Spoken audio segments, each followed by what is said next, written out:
I run a maths tutoring company, which means my job is to teach thousands of people a year to improve at whatever it is they're trying to improve at, right? And learning requires three things. It requires understanding. Do you have you mastered the building blocks as to what this is you're looking at? And you can rebuild it from scratch. Second is context.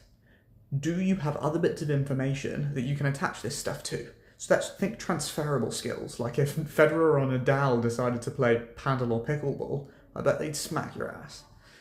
And then the third one is practice, right? The amount of practice that is required depends on the first two in order for you to learn. And this is what I wanted to talk about today. Because have you ever noticed that professors at university who teach economics or business have very little context? They do not have a business. They have not sold out. They have not hired people. They have not done the process of a business. Isn't that a bit odd? Is that who you'd want to take advice from? Now, not all of them, for sure, but Warren Buffett proves it quite well that they are far more learned than he is, but how many people have outperformed him across his life? Very, very few.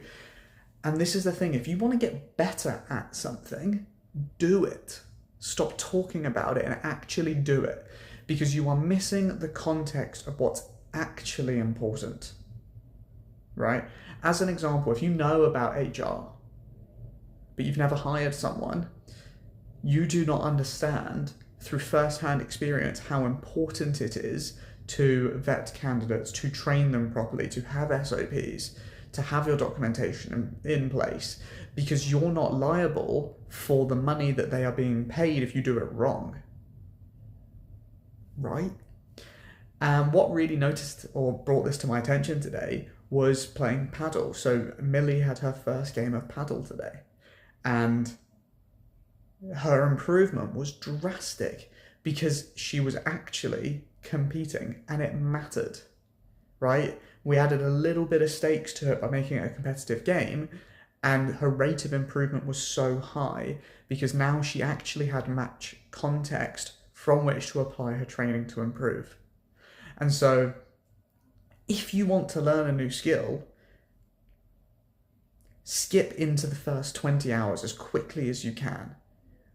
You're going to stumble, you're going to fail, you're going to be awful, and that's okay, but get on with it. Because if I tell you how to do a handstand, right, if I give you all of the perfect coaching tips, you're going to go in with the theory, the understanding of how to do a handstand, but you have no context and no practice.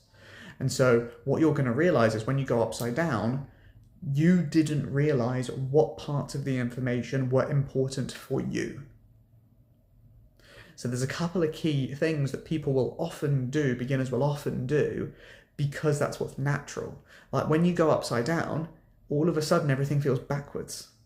You think you're going to go touch your toes and instead you've actually arched your back.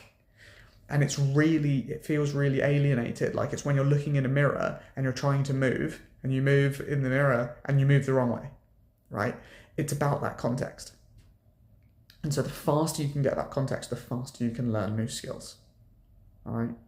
So hopefully that really helps speed things up for you. And the trick is, it's okay to be bad.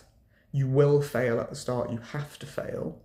And it's only through the change of behavior from the same stimulus that you have then learned. There you go, fun definition for you.